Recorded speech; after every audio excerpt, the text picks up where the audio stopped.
Hi, my name is Danny and welcome to Tuesday on Pagan Perspective. This week I'm subbing for Kara. Our question is all about Fae and Fairy magic this week.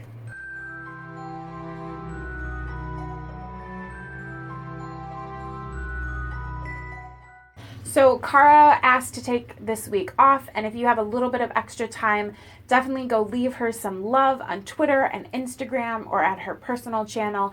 I think she'd really appreciate that this week. Our question comes from two different people.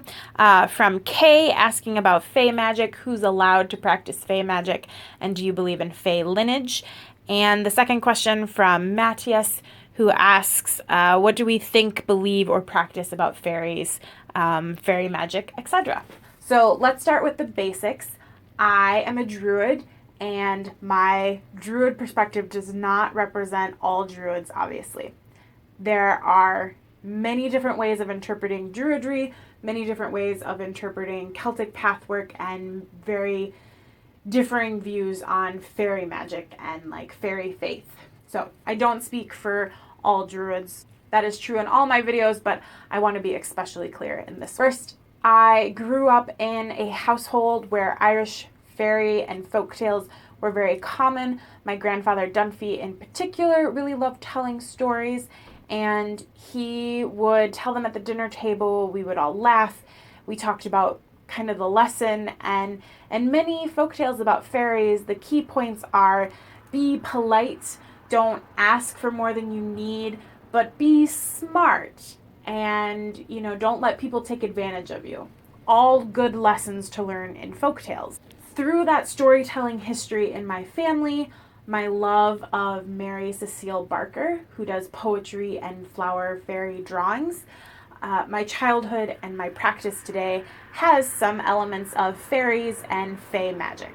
I leave offerings for fairies, especially on Beltane, during specific times of year or for specific reasons. I might make offerings or do spell work, work with other fae creatures like brownies or silkies are also something I've done in the past, and totally open to doing that. I think anyone can. Now, the question is asked in such a way for who is allowed to do fae magic, as if fae magic is different from normal magic. If we're talking about magic honoring or working with the fae or fairies, I think that's fine.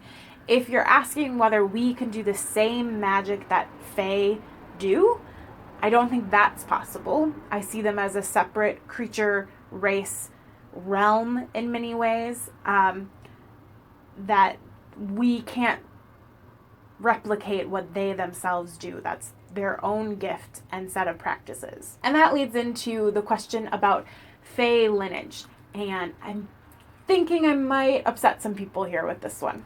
I don't believe Fae lineage is a thing.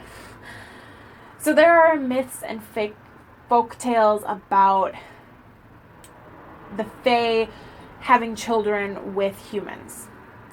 Silkies are a great example of that.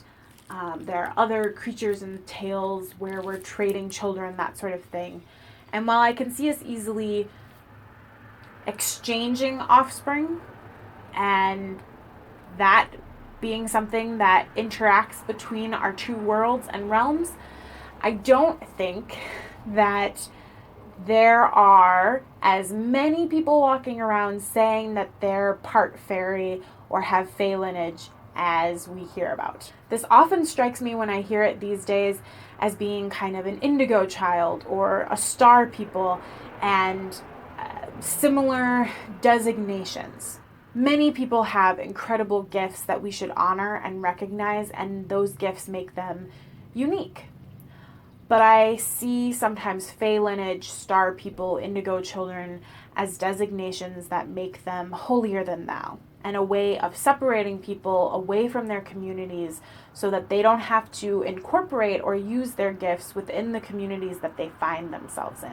And on one hand, I want to empower those people and, recognize their uniqueness and their gifts. On the other hand, I don't think it's helpful, and I don't think it's a truth that I can get behind. I am sure that there are individuals who you know, if the folktales are true, maybe have a tiny smidge of fairy or fae ancestry in their blood. But I really think it's so small as to not merit the type of attention that it gets these days. And obviously, those are just my beliefs. You are welcome to believe in whatever you find to be helpful in your path.